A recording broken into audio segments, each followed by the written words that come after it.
Hey guys, Chris here back from C&H Smallage again for another quick video here for you guys. This is the updated video about the Sears Snowblower, the single stage snowblower. This is dealing primarily with the auger replacement pads on this machine.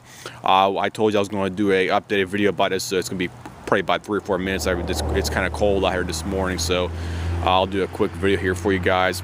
We got the pads on. The whole job took about almost 3 hours to do start to finish, because this is actually the first job I ever actually did myself, because we do not get a very high demand for doing this kind of job whatsoever, because the factory authorized repair way is to replace the whole auger assembly on these machines. That means you replace the metal piece plus the rubber pads on here as well too. And unfortunately, that assembly right here costs about $150 direct from Sears. It's not going to be cheap to do that kind of job, and most people are not going to want to spend the money to have that done because of the labor involved, plus the actual cost of parts and shipping and handling and tax for it. So we did the cheaper, more economical route here for this one job, and it took about almost 3 hours, close to 3 hours, guys. And here's what the pads look like after we got them off. Primarily, the main pads on here weren't too bad to get out, so what we did was drilled them all out. You got six, or you got 6 right here. You got 3 on each side. It actually goes up to the auger cover right here, auger chute assembly, I should say. So you got 3 right here, you got 3 right here, you got 6 of them. You got to come out the actual rivets, and you put new bolts and nuts in place of those ones right there with the pads facing up, because these pads are slightly on an angle right here, so you have a little bit more gap. I should say less of a gap right down here than the top, because you want to have this piece right here making almost 1% contact with the back of your pad, or the back of the auger cover right here, for that right there as well too. Sometimes, since this is an aftermarket kit right here, because it's not manufactured by the OEM manufacturer for Sears, it may be rubbing on the actual inner portion of your auger assembly right here, guys. So you may have to shave this area right here down just a teeny bit. So just be aware of that fact. You might have to get a small either emery cloth, or maybe a small Dremel grinder. You might have to shave this area down to the teeny bit in order for it to clear on the inner back of the actual auger housing right here. So just be aware of that fact, guys. Don't think it's out of the ordinary, but it may happen for you guys. Okay, we'll move on to the last portion here.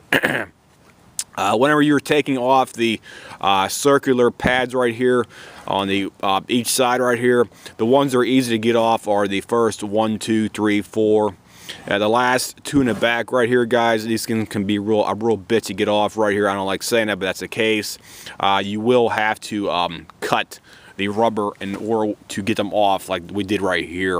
What we did was we split the rubber in the middle right where the rivet's at, and by taking the rubber out of the way, you can get to the rivet. Then you cut the rivet off with a cutoff wheel in order to get it out for the last 2 in the back of the auger right here, because it's butt up against of the actual housing right here specifically. So that's why we had to do it that specific way.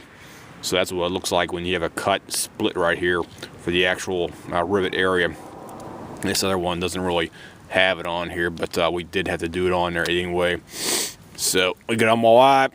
That's what it looks like for the 3. I don't have the 4th one sitting right here right now, but it was a learning experience for me, specifically because this is the first one we actually did over here for this kind of job, to try to save the customer some money, and he really appreciated by having that done, specifically because this guy's pads were completely worn down on there, and they were not throwing snow hardly at all for the guy before. So now it should be functioning perfectly fine as it is right now.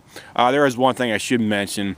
They do, I should say, the actual thickness of the pads are slightly thinner, the new aftermarket ones, than the original factory OEM ones. So just be aware of that fact, because I think the original ones like 4 or 5 ply, and the new ones we got on here are only about, I think, about 3 ply on here, so you have a slightly thinner material on her for that, even though it's still a quality piece. So if anybody has any comments, questions, whatnot about this kind of review here, just feel free to message me, and I'll try to get back to you with some kind of a detailed response, probably within 24 to 48 hours about this specific job.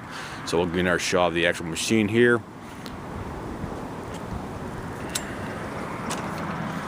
There you go. This is the Sears Craftsman 5 horsepower 22-inch single stage self-propelled machine here. This is the replacement rubber auger pads review. I'll see you guys and have a nice day.